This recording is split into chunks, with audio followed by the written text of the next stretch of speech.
Do you believe that science and faith can meet? What if I told you that a convinced atheist completely changed his beliefs when investigating one of the most mysterious and debated objects in history? It sounds like a movie story, but it's reality. Today we dive into the incredible journey of David Rolfe, a British filmmaker who set out on a mission to unmask the Shroud of Turin, a religious artifact shrouded in controversy, and ended up discovering something that completely transformed his life. Before continuing, I'll give you a quick message. Want a chance to win our book, Achieve Abundance with God's Blessing? Then subscribe to the Cantos Divinos channel and participate in our weekly draw exclusive to subscribers. To compete, simply be registered, like the video, and leave your comment. Sign up now and good luck. For years, the Shroud was considered by many to be a fraud, while others saw it as physical proof of the resurrection of Jesus Christ. David, a staunch skeptic, did not want to believe in miracles, but as he deepened his investigations, he found evidence that defied both logic and modern science. Today, we will explore not only the Shroud, but also how this journey changed David's life forever, leaving us to question, is there something beyond what we can see and touch? David Rolfe is a British filmmaker known for his ability to capture mysteries and transform them into engaging visual stories. However, in 1978, he embarked on a project that changed not only his career but also his worldview. A convinced atheist at the time, David was attracted by the Shroud of Turin, an artifact that, for many Christians, is the sheet that wrapped the body of Jesus Christ after the crucifixion. To David, it was just a religious legend waiting to be debunked, but what he found was much more than that. The Shroud of Turin is one of the most fascinating and controversial objects in history. It is a piece of linen cloth bearing the image of a man who has suffered injuries consistent with crucifixion. But what makes the Shroud so unique is not just the image itself, but how it was formed. For centuries, it has been venerated by millions as a sacred relic, but also contested by scientists, historians, and skeptics. Some claimed it was a medieval work, created to deceive, while others believed it to be physical proof of the resurrection of Jesus Christ. In the late 1970s, controversy surrounding the Shroud was at its height. Scientists, theologians, and curious people from around the world gathered to study the object in detail. It was in this context that David decided to produce a documentary. He wanted to use the tools of science and modern technology to expose what he believed to be a hoax. His approach was clear: to show that the Shroud was just another religious legend. However, the investigation soon began to take an unexpected turn. By studying the properties of the fabric, the blood marks, and the enigmatic image, David came across evidence that challenged his initial beliefs. The image on the Shroud is not painted, was not carved, and does not have the characteristics of a work made by human hands. Instead, it has three-dimensional properties that still intrigue scientists today. Additionally, the wound marks are consistent with descriptions of Jesus Christ's crucifixion, including the nails in his hands and feet and the crown of thorns. With each new discovery, David began to realize that the Shroud of Turin was not as easy to explain as he imagined. He entered this project hoping to destroy a myth, but soon realized he was facing one of the greatest mysteries in history. What began as an attempt to unmask the Shroud turned into a journey that would lead him to question not only his beliefs, but also his own understanding of science, history, and spirituality. When David Rolfe began his investigation into the Shroud of Turin, he was determined to reveal the truth behind what he believed to be nothing more than a medieval hoax. In 1978, he began the production of a documentary that brought together scientists from different areas, physicists, chemists, historians, and art specialists, with a single objective: to analyze the Shroud through the lens of modern science. His approach was clear: prove that the object was nothing more than a work created by human hands at some point in the Middle Ages. However, what he and his team found was something much more complicated. The first step was to examine the fabric of the Shroud. At first glance, it appeared to be just an ordinary piece of linen, but deeper analysis began to reveal surprising features. The image printed on the fabric was not made with paints, pigments, or any material that could be identified as human work. In fact, there was no substance on the surface of the tissue that could explain the formation of the image. The researchers discovered that the image possessed unique three-dimensional properties. This means that, unlike a regular painting, the intensity of the image varies based on the distance between the sheet and the body it would have covered. This feature was something that modern science had difficulty explaining. Furthermore, the blood marks on the Shroud were subjected to detailed analysis. They were consistent with a man who suffered intense physical injuries, including scourging, piercing of hands and feet, and crown of thorns, exactly as described in accounts of Jesus' crucifixion. Even more impressive was the discovery that the blood was authentic and showed signs of traumatic hemorrhage, something that would have been incredibly difficult, if not impossible, to falsify with the resources available in the Middle Ages. As the investigation progressed, scientists began to encounter more questions than answers. The image on the fabric appeared to have been formed by some type of radiation or intense light process, something that, to this day, cannot be replicated with modern technology.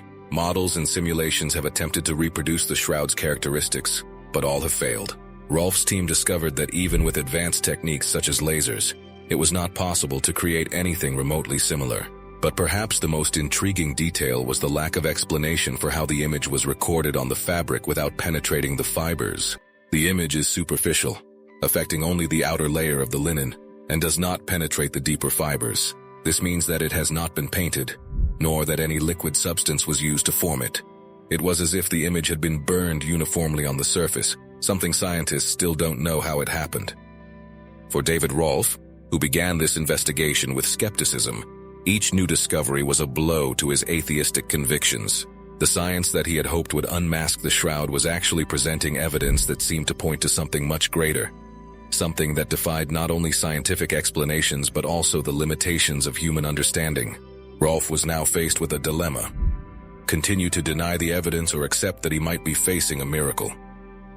What should have been a simple scientific documentary was turning into a journey of personal transformation, guided by a mystery that no experiment could solve. As David Rolf progressed in his investigation into the Shroud of Turin, he found himself confronted with something he did not expect: evidence that profoundly challenged his worldview. When he started this project, he was a convinced atheist. For David, religion was something outdated, built on baseless myths and legends. But as he examined the features of the Shroud and the scientific data that emerged, he realized that he was faced with something that neither science nor skepticism could explain. David spent months gathering information, interviewing experts, and monitoring experiments, all with the intention of proving that the Shroud was a fraud. However, each discovery only increased his perplexity. How could the image be formed without paint, pigments, or any technique known to humanity? How did it present three-dimensional details, something that not even modern art could reproduce? And above all, how to explain the authentic blood marks that exactly corresponded to the descriptions of Jesus' crucifixion? These questions began to shake David's skepticism. He realized that to reject the Shroud as a miracle, he would need to offer a plausible alternative explanation, and he simply didn't have one. In a moment of reflection, David found himself questioning something he had never considered before. What if the Shroud was not just a historical relic, but physical proof of a supernatural event?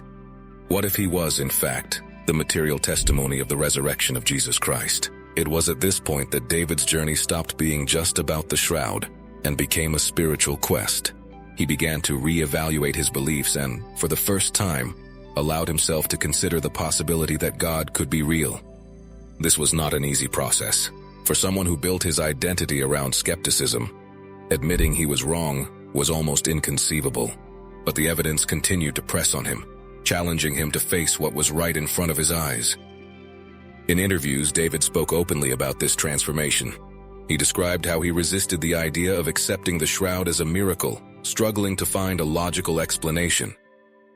However, the more he investigated, the clearer the answer became. Science could not explain the Shroud because it was not just an ordinary object. For David, the only plausible explanation was the resurrection. He stated, "I came to the conclusion that this could only be the result of a miracle. It was the resurrection. It was a dead man who came back to life, and it was something that is beyond human understanding."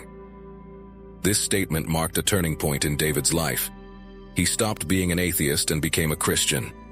It was not a conversion based on faith alone, but a journey of scientific discovery that led him to accept something greater than himself. For him, the Shroud was not just a relic.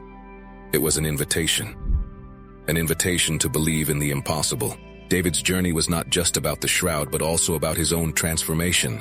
He started out as a man who believed science had all the answers. But in the end, he realized that some answers can only be found beyond what science can measure. Her story is a powerful reminder that sometimes the greatest mysteries are not out there, but within ourselves, waiting to be discovered. After his incredible journey of discovery and conversion, David Rolfe made a bold decision. He issued a challenge to the world, offering a prize of $1 million to anyone who could reproduce the Shroud of Turin with all its unique features, but without using paints, pigments, or any conventional human artifice. This challenge wasn't just a provocation. It was a way of reinforcing his conviction that the Shroud is not a human creation, but something supernatural and inexplicable by modern science. The challenge attracted global attention. Artists, scientists, and engineers from around the world have attempted to create replicas of the Shroud. Some used cutting-edge technology, such as high-precision lasers, while others experimented with more rudimentary techniques, trying to simulate methods that would have been available in the Middle Ages. However, they all failed.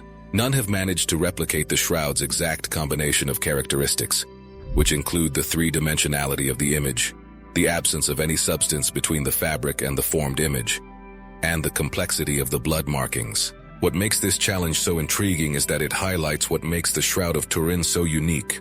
The image on the fabric does not penetrate the fibers like paint or pigment would.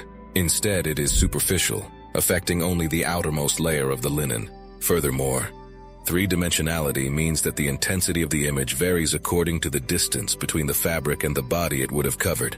It is as if the image had been recorded by an explosion of light or energy, something that no one has been able to replicate exactly to this day. Rolfe often reflects on why no one can reproduce the Shroud. He believes this goes beyond human ability. When you realize the actual features of the Shroud, he said, you quickly realize that they are beyond what any artist or scientist can achieve. For him, the Shroud is not just physical evidence, it is proof of something much greater, something that defies both science and reason. This $1 million challenge was not just a gamble, but a statement. It was David's way of saying to the world, if the Shroud is a fraud, prove it. And to this day, no one has succeeded. This fact only reinforces the idea that we are dealing with something that surpasses human understanding. Something that, for many, can only be described as divine. The challenge remains open, and David remains firm in his belief. He knows that as long as no one can reproduce the Shroud, his message will be clear. We are facing a mystery that cannot be solved using conventional tools. And perhaps that is exactly what makes the Shroud so special. It's not just an artifact, it is an invitation to question, explore, and perhaps believe in the impossible. Although the Shroud of Turin has been a mystery for centuries, modern analysis continues to reveal stunning details that reinforce the fascination surrounding this artifact and, for many, strengthen their faith. Recently, researchers at the Institute of Crystallography in Italy used advanced X-ray technology to carry out new studies on the Shroud. The objective was to determine, with maximum precision, the dating of the tissue and better understand how the image was formed. The results were surprising. Analyses suggest that the linen from the Shroud may actually date back to the time of Jesus Christ, strengthening the theory that it may be an authentic relic. This discovery reopened the debate between skeptics and defenders of the Shroud's authenticity. Researchers have identified chemical and physical features in the fabric that would be impossible to replicate with technology available during the Middle Ages, the period in which critics believed the Shroud was forged. Furthermore, the complexity of the image on the tissue continues to defy any attempt at explanation. Even with the use of modern technology such as lasers and three-dimensional printing, no one has been able to create anything that comes close to the Shroud's unique properties. For many, these new studies are not only a validation of the Shroud's authenticity, but also an opportunity to reinforce faith in a world that often seems disconnected from the divine. The idea that a piece of fabric could carry the image of a man who suffered a crucifixion, exactly as described in the biblical accounts, is something that deeply touches the hearts of believers. It's not just about science or history, it is about something bigger, something that connects the present with the events described in Scripture. David Rolfe, who had already been impacted by his own investigations, sees these new studies as further proof that the Shroud is something truly extraordinary. For him, and for many others, the Shroud is not just a relic but a living testimony to the story of Christ. He believes these recent discoveries are an invitation for everyone to reflect on their own faith and the possibility that miracles can still exist. And there is something even more significant about these scientific advances. They show that, even in an age of advanced technology, some mysteries remain beyond the reach of science. It reminds us that there are limits to what we can understand with our senses alone, and that perhaps some answers are beyond what we can measure or test. For those who believe, these new discoveries are a sign that the Shroud continues to speak to the world, not just as a piece of ancient cloth, but as a symbol of the power and mystery of faith. And for those of you who are interested in biblical curiosities and wisdom, we leave here one of our most impactful videos. See the letter in which Joseph of Arimathea describes Jesus perfectly. This is the letter that the world needs to know, and you will be impacted by it. Click and follow. Thank you again for your attention, and may you remain under God's grace. See you soon.